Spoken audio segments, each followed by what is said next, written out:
Well, good morning. And it is good to see you. I'm glad we get to do church together. For those of you watching online, I want you to know this. We got a good crowd here at 9:30 in the building at Golden Corner Church. And about 11 o'clock, we'll have another crowd that comes in. And it might be a little smaller than this, but attendance is really good. But for those of you who are sitting here, I want you to know something. Maybe it doesn't cross your mind. You never really thought about this. But the biggest crowd who will attend Golden Corner Church today won't come to this building. They're not going to be in the building today. Our largest crowd now is the crowd of people who gather around an iPad or a television screen or a computer screen. Our largest crowd is now online. What a fascinating thing God has done through the pandemic is He blew the doors off of our churches. Hopefully, other churches have followed suit. And we've opened up our doors to people in other states, other communities. And now the largest portion of Golden Corner Church is watching via the internet. I don't know about you, but that's just a stunning thought that God would take something so difficult and bring something so good out of it. And I'm grateful for those who come, but I want the online group to know this. I am equally grateful for you and the way you support this church. And when you pray for Golden Corner, you need to understand that there is a portion of this church that you've never met, that you don't see. Hope one day you do get to meet them and they get to meet you, because we're all part of the same body. Say amen. Amen. Say love it. Hey, that's good. I love it too. This morning I want to complete a sermon that I started 2 weeks ago entitled Comfortably Uncomfortable. Many of you haven't heard that sermon yet, and so just let me summarize. Here's what we learned in sermon number 1. We learned that there's more to each of us than we ever thought. I want you to think about it. Let it sink in. There's more to each of us than we ever thought. There's, of course, the person we see looking back at us in the mirror, but there's also the person that God sees when He looks at us. And it is quite possible that God sees us much differently than we see ourselves. God not only sees who we are, but God also sees who we can be. He sees the person He designed us to become.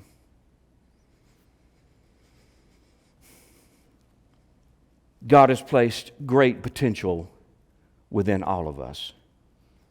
All of us, every one of you. And why did He do that? It's because He has something for each one of us to do. There's a purpose. A divine purpose that He has assigned to each of us. And so He equipped us. He gave us the potential to fulfill that purpose. The knowledge, the abilities, the skills, the spiritual gifts were all given to us so that we could actually do something that would honor God and help people. At the conclusion of that first sermon, we finally got it. We accepted the fact that there's more to us than we ever thought. We all, with no exceptions, are people of great God-given potential. However, potential in and of itself accomplishes absolutely nothing. Potential only makes a difference when it is developed and unleashed. And that first sermon brought us to a couple of very important questions. How do we go about reaching our God-given potential? How are we transformed from the person we are into the person that God designed us to be? I closed the sermon by saying this. To be transformed to the person God designed us to be, we must all become comfortably uncomfortable. Why is that, Ronnie? Here's a key statement to this two-part sermon. Our transformation begins where our comfort zone ends. You with me? Now listen to me. This is an important question. How are we transformed from the person we are into the person God designed us to be? Well, we've got to become comfortable and uncomfortable because our transformation begins where our comfort zone ends. Let me give you an example of what I'm talking about. 2 weeks ago, we began looking at a Bible story that centered around a man named Gideon. When we left Gideon, he just discovered there's more to me than I ever thought. It took a while, but Gideon finally got it. He accepted the fact that he was a man of great God-given potential. This morning I want to finish telling his story, and as I tell it, I want you to pay careful attention, and you will see how God develops and unleashes potential. So that's what you're looking for. You ready? Ready? Now this story is found in the Old Testament book of Judges. We're going to pick up in chapter 6, verse 25. We're going to go all the way through chapter 8, verse 28. You say, wow, that's 2 chapters. That is exactly right. So I'm going to give you a very abbreviated version. And this is a story that it would serve well for you to go back and read on your own time. But on the very night, listen, God didn't waste any time. He's informed Gideon, I've made you a man of destiny. I've given you great potential. I've got purpose for you. He didn't waste any time in developing that potential. That very night, I believe Gideon is kicked back. He's kind of, enjoying the moment. Hey, I'm something really special. I didn't know that until today. And God spoke to him and said, I got something I want you to do tonight. Okay. There's a hill up behind your dad's house where your father and a lot of other Israelites go to worship pagan gods. You know the place I'm talking about. Well, I want you to go up there tonight, and I want you to destroy those altars they've made to false gods. I want you to tear down their idols. I want you to chop the idols up into firewood. And then I want you to take one of your dad's best bulls. I want you to build an altar for me. I want you to take one of your dad's best bulls and kill it. And cut it up. Take the wood from those idols, build a big fire, and I want you to offer that bull to me as a sacrifice. Son, I want you to turn this place of pagan worship into a place where I am worshiped. That's your first assignment. The Bible said Gideon did that, and he did it under the cover of darkness. Why? He was afraid. Afraid of what? Afraid of dying. He knew that if the townspeople find out, and they probably will, that I'm the one that did this, that I tampered with their religion. You understand that if you tamper with people's religion, there's a good chance they're going to kill you. And so he knew, if I go tamper with their religion, they're probably going to kill me, but he did this in spite of fear. The next morning, the townspeople find out. They came to his dad's house and said, bring your son out. We're going to scold him, reprimand him, kick him out of our religious... What did they say? We're going to kill him. But God intervened and did not allow Gideon to be killed. Oh, listen, Gideon learned a lesson that night. You do what God says, even if there's risk involved, and God will take care of you. The next thing you know, all these Midianites, the Amalekites, the people from the east, this horde of people invade the land to do what they did every year, and God whispered in Gideon's ear and said, I got another thing I need you to do. Make it public that this year is going to be different from any other year. Going to be different from the last 7 years. This year, you're not running and you're not hiding. You're not going to take it anymore. Gideon, tell them that you're planting both feet and you're going to fight. And invite any Israelite male that wants to join you in the fight and follow your lead. Well, this had to be foreign to a guy who was just recently hiding in a hole in the ground, right? How awkward that had to be, Sandy, for this timid guy who loved to be in the shadows and not out front, who had never stood up to these people, to step out and say, hey guys, just going to kind of spread the word for me. I'm not running this year. I'm not hiding. I'm going to stay and fight. Will you join me in the fight? Will you follow my lead? To his amazement, 32,000 Israelite men said, we're in. Next thing you know, Gideon is the commander of an army of 32,000 people.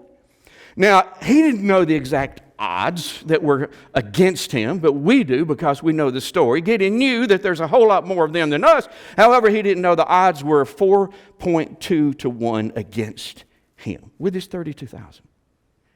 Now, at this point, Gideon has a major lapse of faith. God has already told him, you'll win the battle. You'll win it with ease. You and your army will defeat this great army. It's just like you were fighting one man. God's already told him. Matter of factly, here's my promise. This is the way it's going to work out. You're going to win. Gideon has a lapse of faith. And he's thinking to himself, I don't know that I can trust God. I don't know that I can believe him. Maybe he's lying to me. You say, oh, come on now. Yeah. So he goes to God and he said, I need a sign. I need you to show me that I can trust you, that you're believable. So what I'm going to do, I'm going to take the hide of a sheep, and I'm going to lay it on the ground at night. If I get up in the morning and that fleece is what it was called, if it's soaking wet with dew and the ground is dry, I know I can trust you. Now think about this. That has to be an insult to God. Yet, you know what God did?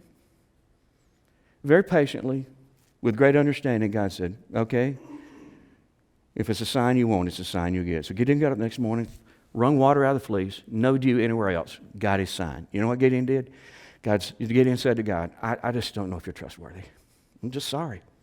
I just need another sign. He even said this, please don't get mad at me, but I need another sign. God, again, so understanding, so patient, said, what sign do you want? He said, I'm going to do the same thing, but this time let dew be everywhere, but let the fleece be dry. So God gave him his second sign. You know what? Twice God has proven to him, you can trust me. So Gideon takes his little army of 32,000. They're moving in the direction of the battle, and God whispers in Gideon's ears, and he said, I don't like the odds. I'm sure Gideon's thinking, well, that's a place where we agree. I don't like the odds either.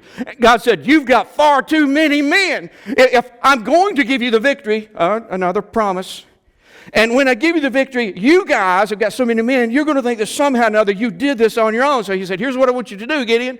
I want you to go to your army and say, if any of you guys are afraid, you'd rather sit in the comfort of your living room than go into this battle, just go home. Now, Gideon's got to know, I'm going to have some guys that they're going to take advantage of this. But what happened next had to shock him. He made the announcement, any of you guys afraid, you'd rather go home, sit in the comfort of your living room, just go. One turned, and then two, and then a whole circle over here. And the next thing you knew, there was just this roar of bodies moving, and 22,000 of his 32,000 men left and headed for the house. 69% of your army is gone. The odds went from 4.2 to 1 to 13.5 to 1. You know what God said? Man, these odds stink. We got to scale this thing back one more time. Gideon, I want you to take the army down to a spring and let them get a drink of water, and I want you to watch how they do this. He said, there's going to be some who are going to get down on their knees. They're going to put their hand in the spring, and they're going to lap water out of their hand. You put them in a group. There's going to be some that get down on their knees, just stick their face down in the spring. He said, I want you to put them in a group. Gideon did. The ones that stuck their face in the spring, there were 9,700 of them, and God said to Gideon, send them packing. Gideon's left with 300 guys. You know what the odds were then? 450 to 1. You know what God said? Now we're cooking. Now we're getting somewhere. I like these odds. And then he said to Gideon, with these 300 guys, this is in a Hodge translation. This is where he's working, Hodge translation. With these 300 guys, you're going to kick their tail. You're going to kick their tail. I'm going to give you victory with these 300 guys.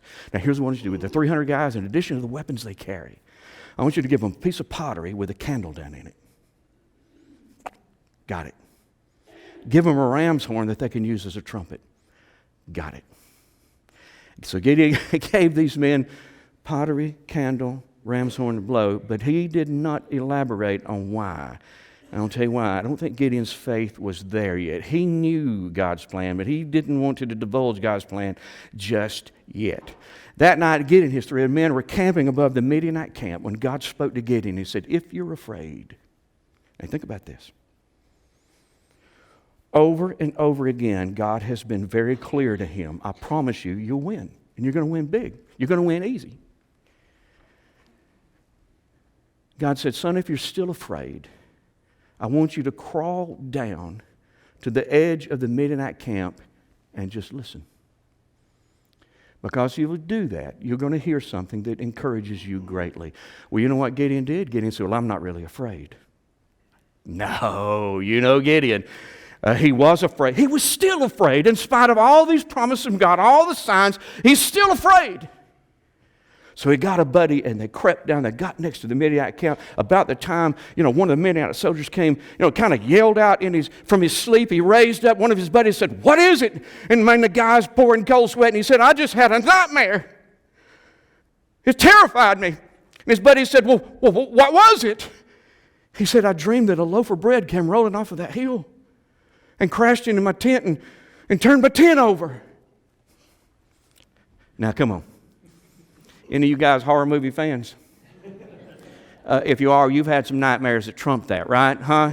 Because if I'm his buddy, I'm sitting there thinking to myself, and that scared you? And we're going to be fighting shoulder to shoulder? The other guy panicked. And he's like, oh, no. I know what that means. God has given Gideon victory over us. We're all going to die. Gideon heard that. He and his buddy had a silent, I call it a Baptist worship service. Hey, we're Baptist, but we can be so subdued and so quiet when we are. But of course, he had a reason. He didn't want to betray his presence, but they had a Baptist worship service. Very silent, very quiet.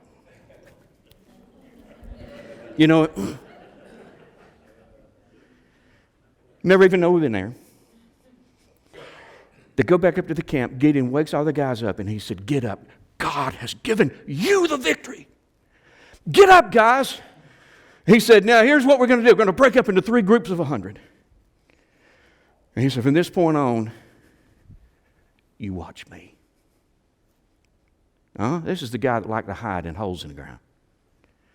You watch me. What I do, you do. We're going to break into 3 groups of 100. We're going to go surround the Midianite camp. At the changing of the guard, you're going to hear me blow a note on the ram's horn. When I do that, I want all of you to do the same thing. Then I want you to bust that piece of pottery. And I want you to take that candle out, lit, and I want you to hold it high. And as you do, I want you to shout, for the sword of the Lord and Gideon. Does that make a lot of military sense to you? Huh? You kind of see why Gideon might have withheld this piece of information up until this point. Gideon has confidence in God. These men have confidence in him. They're like, we're in, boss. They go down, they creep around the camp. Next thing you know, Gideon sounds the note. They all sound the note. Pottery breaks. Pow, pow, pow, pow, pow, pow, pow. The candles go up in the air. All these men shout, for the sword of the Lord and Gideon. You know what God did? Now, there are 135,000 of these dudes laying out there ready to fight. You know what God did? In response to their faith and their obedience, Gideon's faith, the faith of the 300, their obedience, God said, if you're going to get involved, I'll get involved. You've done your part, now watch me do mine. And the Bible said he threw this camp into complete confusion. And Midianites woke up and thought, we better kill the Amalekites. Amalekites woke up and thought, we better kill the people of the east. So they began to butcher each other. And all Gideon and his guys are doing is holding a candle. These guys are going crazy. Finally, Gideon and his men jump in, they draw their swords, and they begin to fight. And the next thing you know, 120,000 of the 135,000 are dead and gone. Odds are getting better, aren't they? 2 of the Midianite kings with 15,000 warriors, they're trying their best to escape. And you know what Gideon and his men did? They patted each other back and said, don't you think that's good enough? You know what Gideon and his men said? Let's run them down. So the next day, we got 300 men chasing 15,000 men. They're 50 to 1. And they're like, let's run them down, guys. You know what they did? 300 men captured 15,000 soldiers. Captured them. How do you do that? And then Gideon took the 2 Midianite kings And he butchered them like hogs. You don't hold that against Gideon, do you? I'm telling you, but he did. Story told. Now, what did I want you to see in that story? Let me say this. This is what the Bible said. The Midianites never recovered, and for the next 40 years, Israel had prosperity and peace again. That sounds pretty good, don't it? Good ending. Here's what I want you to see. At the conclusion of the story, Gideon is not the same man he was at the beginning of the story. He's no longer plagued by doubt. He's confident. He's no longer afraid. He's courageous. He's no longer non-confrontational. He's a warrior. As a matter of fact, he's a bad dude. I left some things out. I just left some things. You go back and read it. He became a bad man. He's no longer keeping a low profile. He is leading. He is no longer a nobody. He's a national hero. He honored God, helped people, and made a huge difference in his world. Gideon was transformed into the person God had designed him to be. How did that happen? God did it, Tim. God did it. The same God who designed Gideon transformed Gideon. And how did he do that? Now, you got to pay attention to me, right? You guys online, you still with me, right? You're right? You're with me? How did God transform this guy? He stretched him. You got it? You made a note of that? He stretched Gideon. God kept leading Gideon to do things that made Gideon very uncomfortable. That was God's part. What was Gideon's part? All Gideon had to do was follow God out of his comfort zone again and again and again. To reach his God-given potential, Gideon had to become comfortably uncomfortable. And so will we. You still with me? To be transformed into the person God designed us to be, we will all have to become comfortably uncomfortable. There's a part of me that wishes I could tell you that God's ways have changed. They have not. God still develops and unleashes potential the same way He always has. He will stretch us. Now I'm going to go against the grain of contemporary church myths. You ready? How does God, this potential that He's placed within, how does He develop that and unlock it so that it begins to make a difference? He'll call you out of your comfort zone.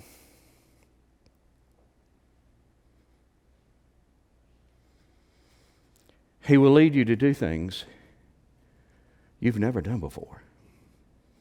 Now that goes against current church belief. I have people tell me all the time, I've had this thought, maybe I should, but I've never done anything like that, so it couldn't be God.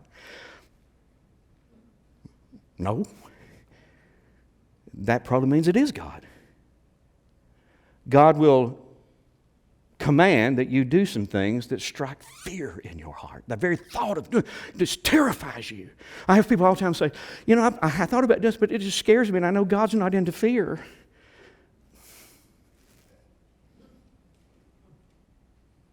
God's all about faith. But for faith to develop, you got to face your fear. So God constantly calls us, constantly leads us to do things that frighten us. You can't use that excuse anymore. Well, God, I know this can't be you. That scares me. Probably means it is. God calls us to step up when we'd much rather shrink back. He'll tell us to do things that we're confident we cannot do. He'll tell us to give. We look at the check and go, can't do that. And God will say, what does that matter? I'm telling you, I want you to do this. He'll tell you to do something. You look at yourself and go, I don't have those abilities. I don't have those skills. I don't have the training, the education. God will say, I don't care that you don't have the resources to pull this off. I'm telling you, do it anyway. You say, would He do that? Does it all the time.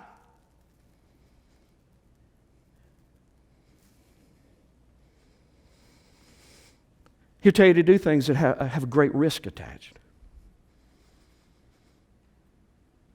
You say, yeah. It's constant. It's the way He does things. Contrary to the belief of the average Christian in the 21st century, God's primary purpose is not to make us comfortable and keep us comfortable. Because we've come to believe that. There are times in our life where the very thing God wants is He wants to make us extremely uncomfortable.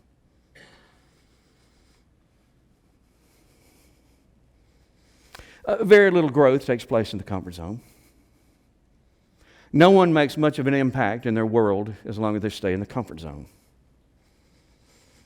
You see, the boundaries, the same boundaries that protect us, restrict us. Therefore, to become the person God designed us to be, we must repeatedly follow God out of the comfort zone. We must become comfortably uncomfortable, and what does that take? To reach our full potential, guys. You ready? We got to overcome fear. We got to overcome our fears. When Jesus found Gideon, Gideon was hiding in a wine press. Gideon was literally hiding in a hole in the ground. Why? He was afraid. I can't imagine the view was great. It wasn't very spacious. He couldn't do a lot of entertaining in the hole in the ground.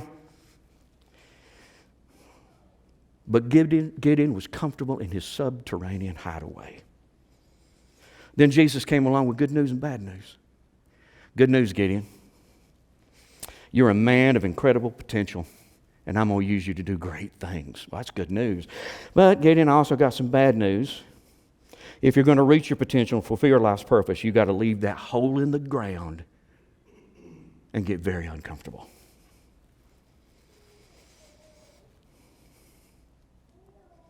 For Gideon to leave his comfort zone, he would have to overcome fear. Not just once, but repeatedly. Gideon had to overcome fear en route to becoming the person God designed him to be. It's no different for us. To be transformed into the person we were designed to be, we must overcome fear. Here's my belief, guys. Here's my belief. I believe that Golden Corner Church alone is sitting on a mountain of untapped potential. You're not mad at me, are you? Saying that? Because I know you're voting on a new pastor here in just a few minutes. Well, that swung my boat. I can't believe he said that. I haven't been a pastor for a long time.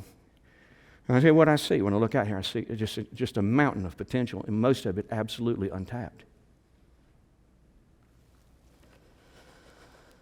There's enough potential here to turn Oconee County upside down spiritually. It could happen. There could be an awakening in this county just based on the potential that belongs to Golden Corner Church. However, sadly, most of the potential, this is going to sound negative, was probably never going to be unlocked. Why? Fear. It's not that we're, just rebels against God and, we just hate people and we don't really want to do anything. That's not it. I think the thing that's holding us back is fear. What are we afraid of? We're afraid of failure. We're afraid of criticism. We're afraid of persecution, embarrassment. We're afraid of the unknown. But I'll tell you the big thing, I think we are afraid of becoming uncomfortable. We're afraid that if I actually did what God called me to do, it's going to be an inconvenience on me. It will.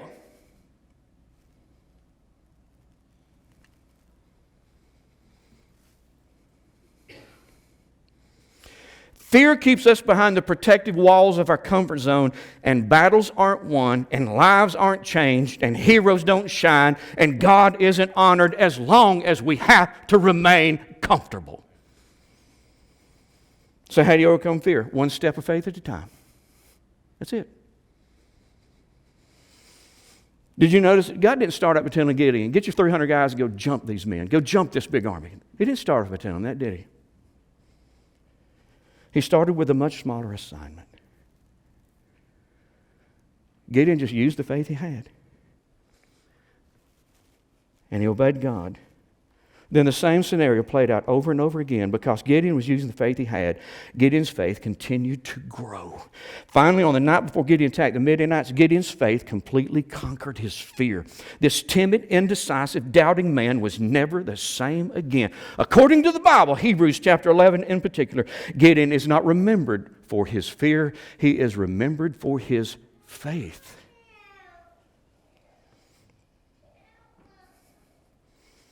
What a transformation.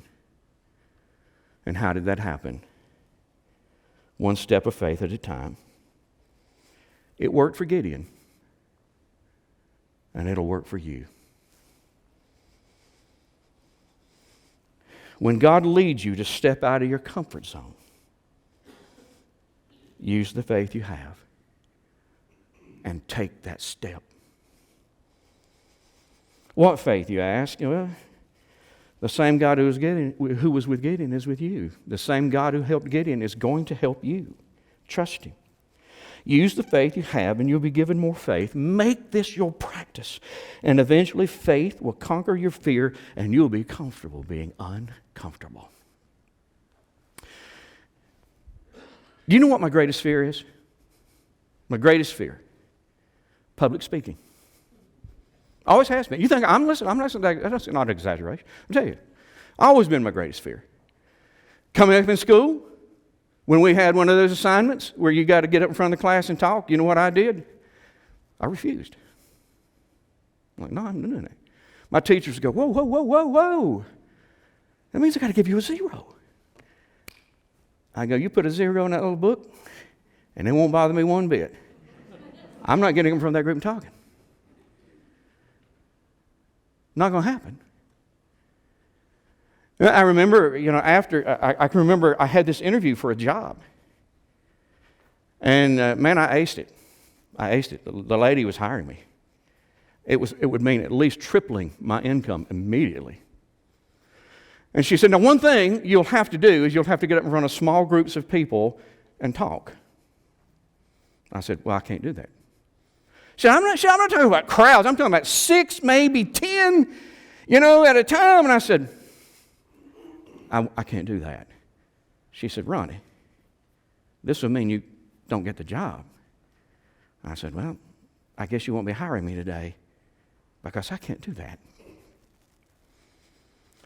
I remember after being converted, I was riding around with a buddy of mine. And he asked me a question. He said, what would you do if God called you to preach? Boy, I tell you, I was quick. I said, He won't. He said, how do you know that? Because I don't do the public speaking thing. I don't get up in front of people and talk. God had placed an ability in me. I wasn't aware it was there. So Greg Moore's here. He was a part of Flat Shoals Baptist Church, the church where I was saved. And we used to have testimony meetings there. And they were kind of spontaneous. They were spirit-led. Somebody would say, Pastor Conley, I just got to stand up and give God a word of praise or a word of thanks. And this one would say, I need to do that too. And when they would start this, immediately my heart would pound. My pulse would pick up. I would start sweating profusely. And because I was hearing this voice in my mind go, haven't I been good to you?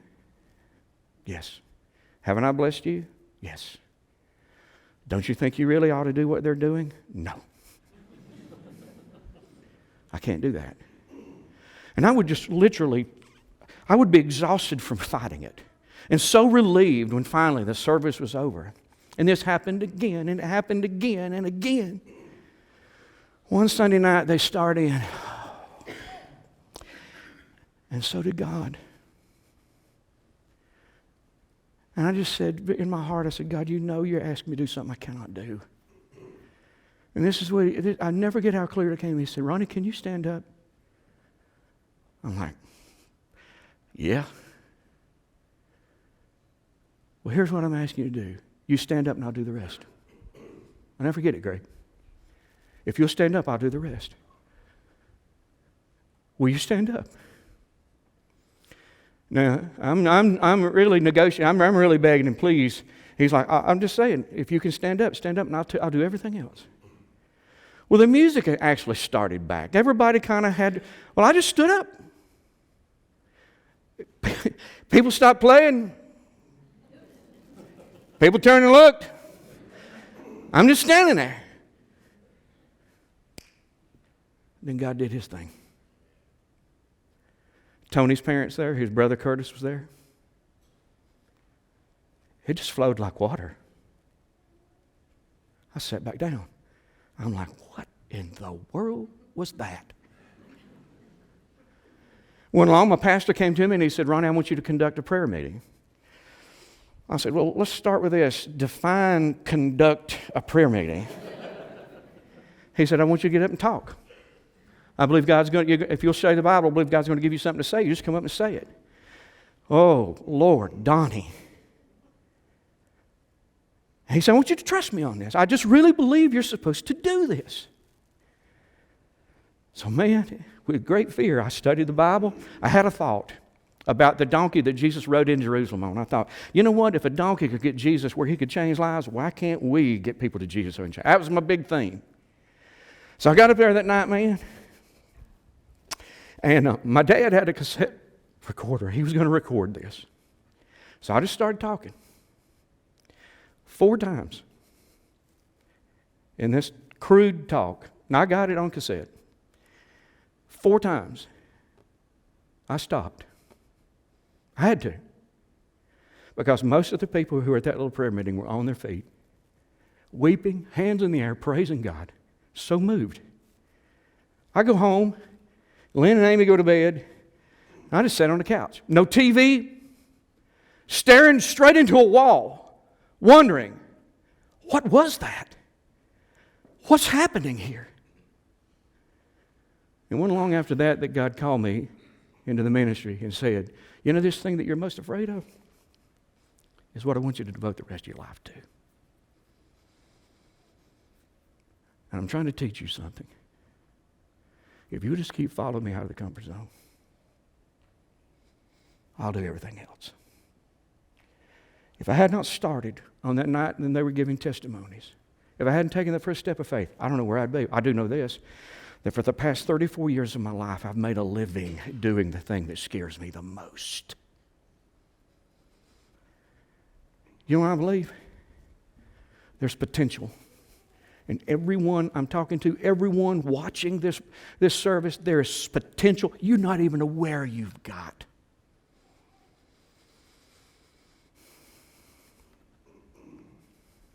Let me close with summarizing. Oh, yeah, we're good, man, we're good. Let me give you 5 quick facts in these 2 sermons. I can't afford for you to miss. Fact number 1, God has designed each of us to do things that honor Him and help others. Therefore, we all have great potential. Fact number 2, potential alone accomplishes nothing. To be of value, potential must be developed and unleashed. Fact number 3, God develops and unleashes our potential by stretching us. Therefore, our transformation begins where our comfort zone ends. Fact number 4, if we're going to consistently leave our comfort zone, we must overcome fear. Fact number 5, we overcome fear one step of faith at a time. Now, considering these facts, here's what we must do. We must start where we are. Jesus commanded Gideon, go in the strength you have. Hodge translation, just start where you are. I'm going to be prophetic here. And this is a word for you. God will soon lead every one of you to do something that requires you step out of your comfort zone. You hear me? It's going to happen. It's going to happen as sure as, just as sure as you're sitting here, just as sure, God is going to lead you to do something that requires you to step out of your comfort zone. When that happens, what are you going to do? Will you refuse to follow Him, just citing one excuse after another, after another, after another? Will you choose to remain in your comfort zone no matter what it might cost others? I mean, you understand, you could miss out on the opportunity of a lifetime. Here's what I'm hoping you'll do. I hope you'll just start where you are and take one step of faith at a time. Do this, and you'll reach your God-given potential. You'll honor God. You'll help people. And your life will be the fascinating adventure that God always wanted it to be. Golden Corner Church, if everything goes according to plan, and I think this will be my last sermon that I speak as your acting senior pastor. So I want you to listen to this next statement very closely. God has big plans for you.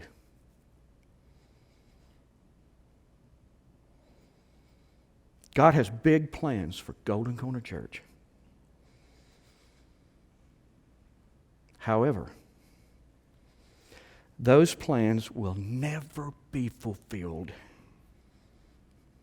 Never. Until you are willing to become comfortably uncomfortable. You know who you are? You're this generation's, you're this culture's, you're this county's Gideon.